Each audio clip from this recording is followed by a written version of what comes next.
and welcome back to the Nerd Den here once again. And in today's video, I am so excited to be reviewing the first two episodes of Alien Earth, which is a TV show, or well, a Disney Plus show that is based around the Alien franchise, and it's a prequel, or another prequel, to the first Alien film, which, it is very exciting. Also, it is quite warm here today, so I am going to try and rush through and give my thoughts on the two episodes, because it's obviously a double premiere, so there's a reason why they're both out together, because they do kind of feed off each other a little bit, just similar to most streaming shows when they do like a 2-3 episode premiere.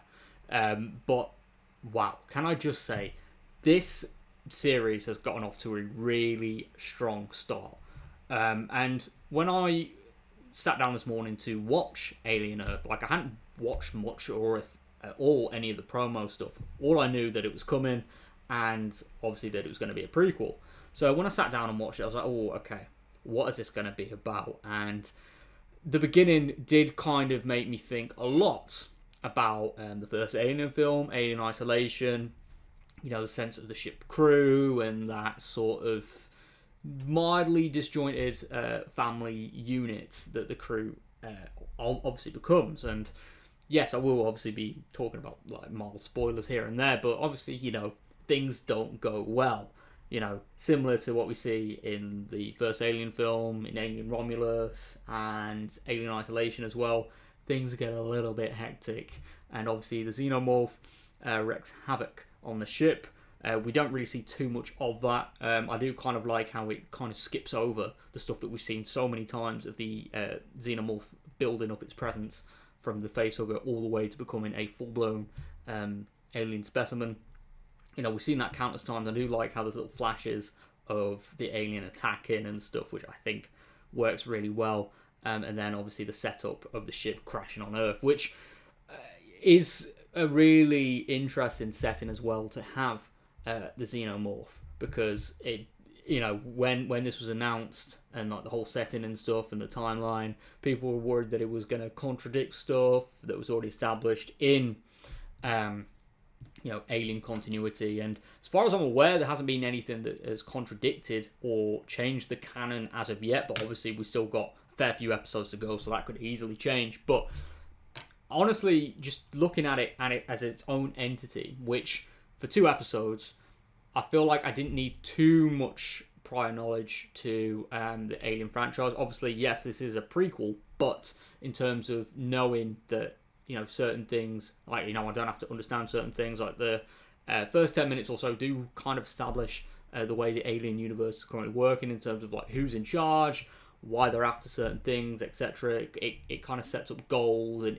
introduces elements that will play a very important part in the series. And whilst seeing the Xenomorph, it's absolutely fantastic. He briefly appears in the first episode, but the Xenomorph doesn't properly fully establish itself until the second episode, so it is kind of used sparingly, but the scenes that the Xenomorph is in is absolutely fantastic, and hopefully the future episodes do live up to that. But anyway, so the Xenomorph, whilst is, like the alien, is obviously very important for whether it be a film or a TV show, this is also still a very human-centered story, and there are some very dark things, very dark secrets that are set up in these 2 episodes that will play a very important part in the rest of the series, which has got me very intrigued. So I am very curious to see how these plot elements play out. But the fact that these are dropping every single Wednesday in the UK,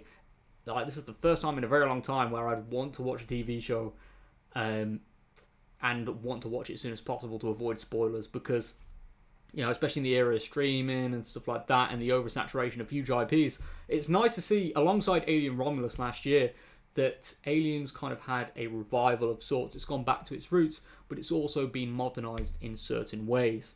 And the cast as well, which, again, I did say mild spoilers, but the fact we get in like a merger between humans and synthetics as well is going to be very intriguing to see where that goes, and how all of this gets paid off in the finale, or throughout the series, should I say. So there's going to be certain things that are going to be played out and yeah, I just can't wait to see how it is all resolved and how it could impact future entries into the Alien franchise, because the cast kind of do this thing where, you know, obviously the sick children get turned into these synthetic, you know, their mind gets uploaded to these android bodies, and it's kind of interesting to see the cast, who are obviously adults, using and displaying childlike personas, and thrown them into like a horror setting and seeing all these weird creatures is such an interesting dynamic, and it will certainly be interesting to see that explored throughout future episodes. But overall, I would say the 2 episodes, they are pretty solid. Like, I really did enjoy them. Very fast-paced action, balanced out with some decent sized exposition, which didn't treat the audience, you know, like they were thick or anything. You know, stuff to establish the important elements of the alien world and the elements that will also be used in this TV series as well. So yeah, absolutely fantastic start to what could be a really good series, and another good way to revive the Alien franchise after Romulus last year. I feel like we're kind of on a winning spree right now, but you know, don't want to get too ahead of ourselves because we've still got quite a few episodes to go. But things are certainly heating up in the Alien world, and yeah, honestly, if I were going to score these, I would actually give them like a 10 out of 10. I know it's only the first 2 episodes, and you know, it's like an ongoing story, so it's kind of a loose score anyway. But from what I've seen so far, there's a lot of fast-paced action. We've got the xenomorph horror action that we love, and the cast so far are really good. And I do kind of like the dynamics that have been set up so far, and I can't wait to see what mysteries are paid off and what mysteries end up appearing throughout the series as well. But anyway, thank you so much for tuning into this video. If you are new around here, please click that like button and subscribe for more nerdy content, as I really want to reach 9,000 subscribers by the end of the year. And I'll see you all next time. Thank you very much for all support, and goodbye for now.